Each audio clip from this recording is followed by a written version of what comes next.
Hello friend, का topic बहुत interesting होने वाला है। सब नसीब का खेल है।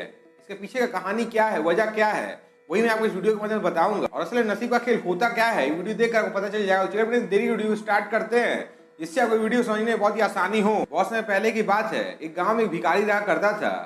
सारा दिन में जो भी वो भीख मांग के लाता था, उसी से उसका गुजारा चलता था, उसका परिवार चलता था। और इतना ही वो खाना जुगाड़ पाता था जिससे उसका पालन पोषण हो सके। ज्यादा पैसा वो कमा पाता नहीं था, क्योंकि वो एक पैर से अपाहिज था। इसीलिए वो भीख मांगा करता था और अपना पालन पोषण किया करता था। उसके परिवार में वो और उसका पत्नी थी और कोई था नहीं, इसीलिए बहुत मुश्किल से गुजारा हो पाता था। ऐसे ही बहुत दिन बीत जाते हैं।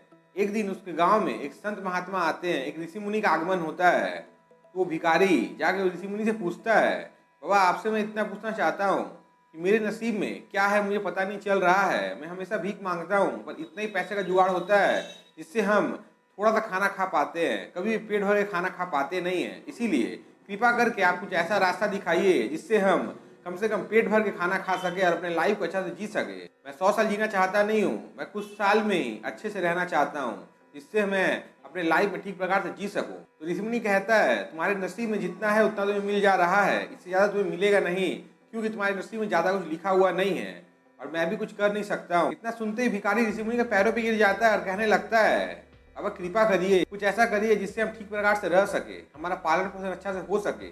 कम से कम जितना दिन हम यहाँ पर रहे उतना दिन हम खुशी से रह सके। मैं कुछ ज़्यादा मांग नहीं रहा हूँ, कम से कम पेट भर तो खाना मिले। इतना सुनकर ऋषि मुनि को भी दया आ जाता है। ऋषि मुनि अपने पोटली से एक छोटा सा कागज निकाल कर उस भिखारी को दे देता है और कहता है, इसे अपने घर में ले जाकर एक बर्तन में रख देना। कभी भी तुम्हारा घर में धन धान का कमी होगा नहीं, हमेशा वो भरा रहेगा। इतना सुनते ही वो भिखारी भी कागज का पुड़िया को मोड़कर ले जाकर अपने घर में एक बर्तन में रख देता है। और उसके बाद दिन से उसे अच्छा खासा पैसा मिलने लगता है और उसका पालन पोषण होने लगता है। और ऐसे बहुत दिन बीत जाते हैं। अब वो बहुत खुशी से रहता है।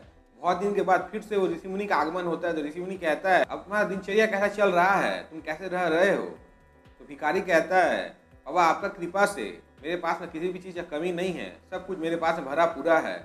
पर आपने उस कागज से मोड़ के मुझे ऐसा क्या दे दिया था जिससे कि मेरा घर धन धान से भरा हुआ है? आप कृपा करके बताइए। ऋषि मुनि कहता है, कौन सा कागज? मेरे पोटली में जो भी निकला मैंने तुम्हारे हाथ में रख दिया और कह दिया कि जाकर तुम बर्तन में रख देना, और इससे ज़्यादा कुछ भी नहीं। जो भी है तुम्हारा नसीब का ही है। तुम्हें क्या, इस दुनिया में हर इंसान को ऐसा ही लगता है कि हम लोग कुछ जादू कर देते हैं? इस दुनिया में तुम नहीं, हर इंसान को यही लगता है कि हम ऋषि मुनि से जो भी कहेंगे ऋषि मुनि जादू कर देंगे और हमारा चीज़ धन धान से भर जाएगा।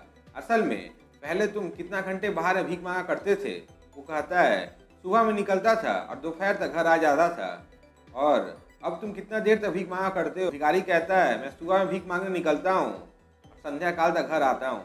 इतना सुनकर ऋषि मुनि कहता है, तुम ही मेहनत कर रहे हो, मेरा कागज का कोई भी खेल नहीं है। तुम कल जाकर मेरे कागज को फेंक दो, कोई भी कारण नहीं है, क्योंकि वो कागज ऐसे ही मैंने दिया था, उस कागज का कोई महत्व है नहीं, ना कोई जादू टोना मैंने किया था।